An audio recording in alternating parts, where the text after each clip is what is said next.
Okay, let's go ahead and get started on this section. What we're going to work on today is the proper line to the corners. To do that, I've got a corner set up here that we use to illustrate what we're doing. But before we do that, I want to review a couple things from yesterday. Remember that we talked about the fact that your tires only have 100% traction available, and you have to manage how much of that traction you use for acceleration and braking versus cornering. In a normal corner like this is your typical 90-degree corner. You'll find this in neighborhoods, you'll find it downtown, and it's actually an exact duplicate of turn 7 out here at Putnam Park. This is a 45-mile-an-hour corner in an Indy car. You're only going to be going 25 or 30 miles an hour through here, but the line that you take determines in part how quickly you can go. This is 2 lanes, and if you notice, if you're going this way, this radius around the inside edge of the corner is actually pretty tight. You're going to have to slow down quite a bit. If you're in the outer lane, the radius is larger, you can go faster. Now your car actually prefers to go straight. Indy cars turn well, but even they would prefer to accelerate and brake in a straight line. Our job as a high-performance driver is to make the road as straight as we can make it. The straighter you can go, the faster you can go, or the safer you can go. And that's what we're going to work on here. So what we're going to do is we're going to take these 2 lines, this tight line from the inside lane and the larger radius from the outside lane, we're going to combine them into a new line called the racing line. And what happens here is we're actually going to turn in, this is the beginning of the corner, down here, we're going to fade into the apex, and then we're going to continue out as far as we can and make this the largest radius we can. If you notice, this radius is significantly greater than the one if you had to stay in your lane. This gives you a couple of options. First of all, you can significantly increase your speed through the corner. Or if you go the same speed as you would have in here, you can go through that corner with a lot of reserve left over. Remember, your tires only have 100% traction available, and if you are using 100% of that traction to turn the car, how much traction do you have left over to stop it or accelerate? 0. You have used all your available traction, there's nothing you can do. If you take a line like this that decreases the cornering loads on the car, you now have some performance reserve in case you have to make a change. If you get in here somewhere and a dog runs out in front of you or a car pulls out in front of you, if you've got some reserve left with your tires, it's actually a safer way to go. Now, in a high performance situation, you can actually use this to carry a lot more speed, and that's actually what our job is as a race car driver. We're trying to make the road as straight as we can so we can go as fast as we can. The difficulty with this line is that you have to be exact. If you're using 100% of your cornering force in through here and you realize here that you need another 6 inches of pavement here, you're not going to have it. You're going to be in trouble because you've already used all your performance capability. What we're going to do is modify this line to make it a little safer. Watch this.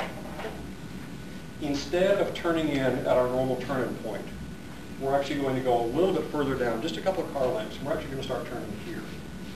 And in this line, we're going to come down in here,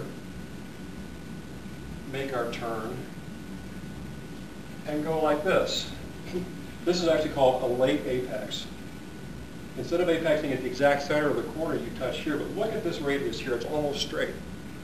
And what happens is if you're going the same speed as this guy is, you're going to brake a little bit harder, slow down some more. This is a tighter radius, which you can do now because you're going slower, but when you get to this part, it's very, very gentle. It's very safe. You have a ton of traction left over if you need to make a change. And there's one other neat thing about this. On the black line, if you're cornering as hard as you can't actually start accelerating until you're completely done with the corner here. On the late apex line, this part of the corner is pretty tight. You can actually start accelerating before you get to the apex. And you can accelerate from here. Now, if you have 2 identical cars with exactly the same performance, and you run them on these 2 lines, watch what happens. The guy in the black line turns in here, and he is going as hard as he can go in a corner. He can't start accelerating until he gets to here, right? The guy on the red line had to slow down a little bit more going into the corner, but look where he can still get back in the gas. If you have two identical cars on these two separate lines, the red car will pass the black car before it gets to the next corner.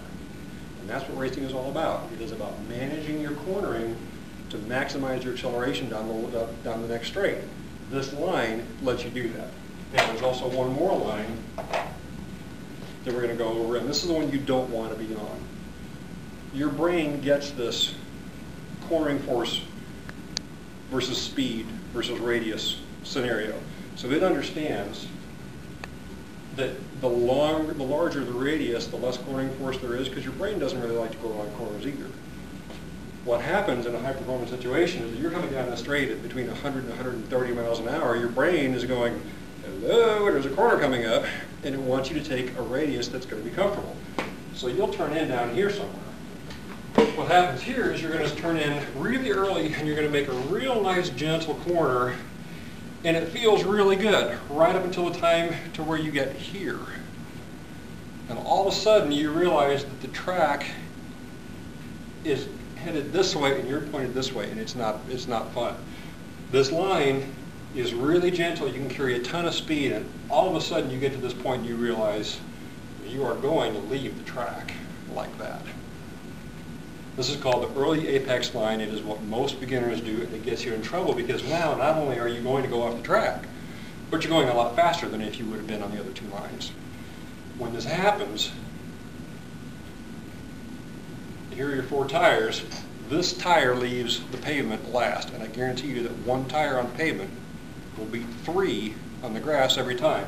It sends you off into a spin, and your line then looks like this. We don't want you to do that.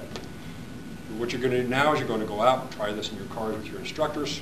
We'll come back later on this afternoon, and we'll talk more about it at that time.